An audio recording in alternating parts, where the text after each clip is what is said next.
Let's talk about a match that happened with Raven and Monty Brown. It was supposed to be on Impact. The show was done live to tape, and Raven apparently went long, and that's going to mess some things up here in production. I know that a lot of people listening to this, myself included, would have probably thought or even said, well, it's taped. They can fix it later. How big of a deal is this to still stay on your times, even on a tape show, Jeff? And when oh boy, the amount of times that I've had sidebars with veteran talent, because most vets will go, well, they want to mentally, they'll go, okay, if it's not live, it's post produced. They're going to be able to clean all this up. So I just kind of get to get close to my times, and they'll clean it up and tighten it up and make me look good. And I mean, a good post production house, shout out Kevin Sullivan and the crew back in the day and others that, to really tighten things up and just make a show just click, click, click, click, click. Most vets will go, okay, they're going to clean it up. I don't have any issues with it. Well, during this time in TNA, our budgets, our turnaround time, and I say if we shot this on a one day, it aired maybe the next day. And so we had less than 24 hours to get it out. So we did what you call live to tape. A lot of times live to tape, there are no real cleanups. It's maybe a 3-second pull up here. It's Conrad. I'm going a long way around to say it's freaking very important to get things nailed on time, cleaned up. Don't leave it. Don't act like it's live, because when guys know the camera, the red light's on, the real pros, they miss nothing. They hit their times, they hit their marks, they know what camera they're looking into or trying to play to. They just a pro's pro. They do the work, and then their opponents. And a lot of times, I say this with all due respect, they make it easy for the director because they're looking at the camera that needs to being played into, or not looking directly, but opening up your body to get the right shot. Post-production is a completely different deal. It's like, okay, y'all do the work for me. So in these days, it was super important.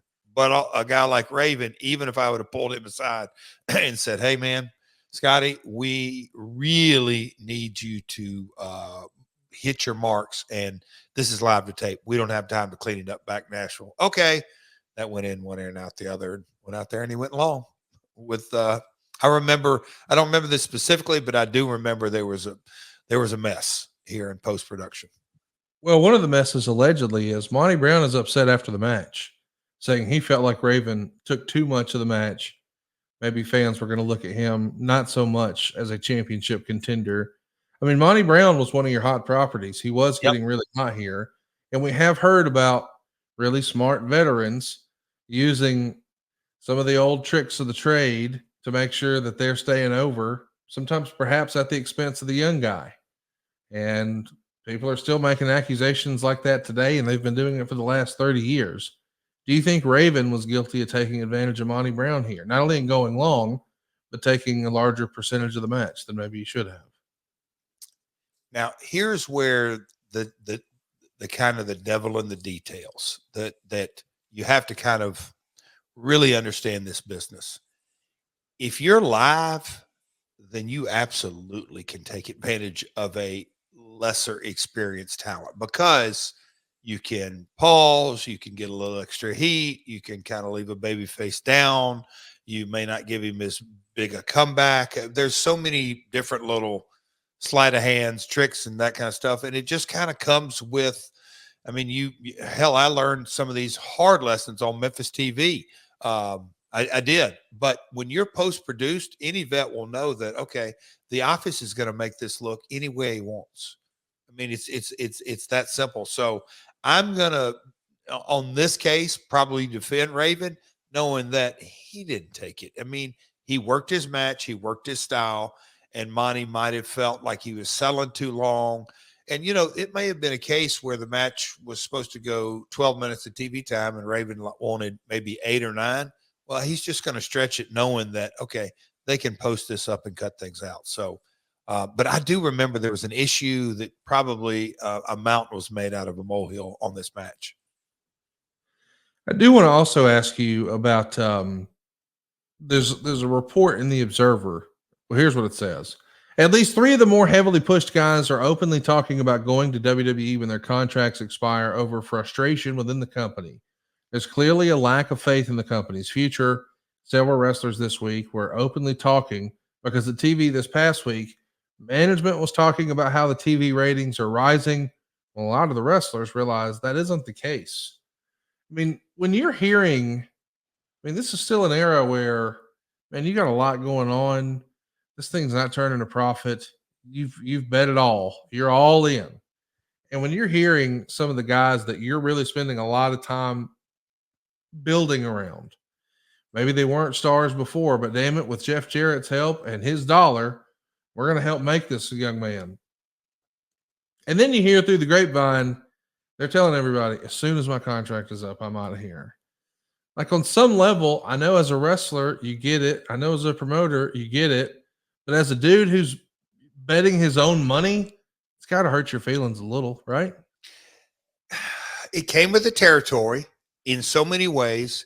I also had maybe overconfidence, Conrad. The guys that mattered were on the train, rowing as fast and as hard as I was, wanted this thing to succeed, knowing that I might not bat 1,000, but the guys that matter are on board. And I'm saying the Halls, the Nashes, the guys that had already made their millions and had made their names in other companies, I never really bought into. There was no reason, I wasn't delusional to think Kevin Nash and Scott Hall are going to be wanting this to succeed as bad as I do. No, their bank accounts were full. They knew that they couldn't get any more over than they were at the NWO. They were here to contribute, and that was going to be on a capacity that was an honest day's work.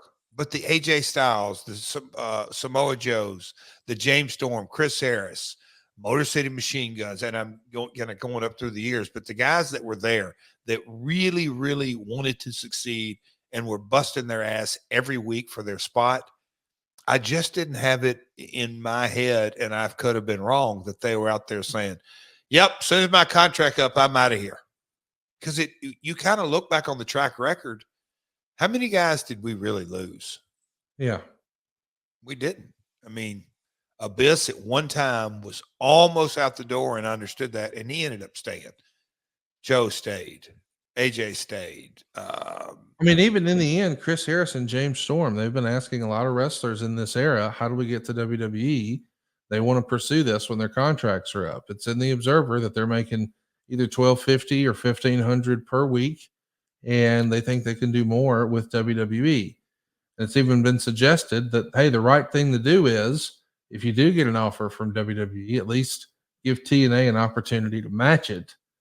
We know ultimately they wind up staying. Eventually Chris Harris is going to go as a single. Yep. And way later, James Storm would get a few matches with NXT. But this is like when you think about day one, like really building blocks of the early Asylum days of TNA, America's Most Wanted are part of that. Oh, yeah. And when you hear that, they're interested as a wrestler, you got to get it like, well, shit, y'all are over. It's working. I understand. Were you surprised that they didn't make the jump here? That's a good question. The thing that I think was always kind of weighed heavily is that, do you think you're really going to get an honest shot up there? Right. It was kind of a different era that I guess you could say maybe the unwritten rule or the vibe. Now it's changed. And I think in a lot of ways, AJ Styles broke the mold. He definitely made his name outside of the WWE umbrella and came in, and they embraced him and put him in the main event almost literally from day one.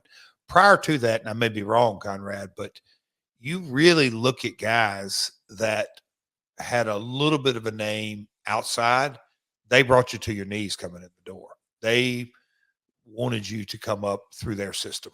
And I think that went a long way in making talent at least take a breather, take a step and go, let me take a real hard look at this situation before I make this jump. Because right now I'm in the main event or semi-main event. I jump, I'm definitely going to jerking the curtain, and I'm not sure where that money's at, and I'm going to have to do that build process.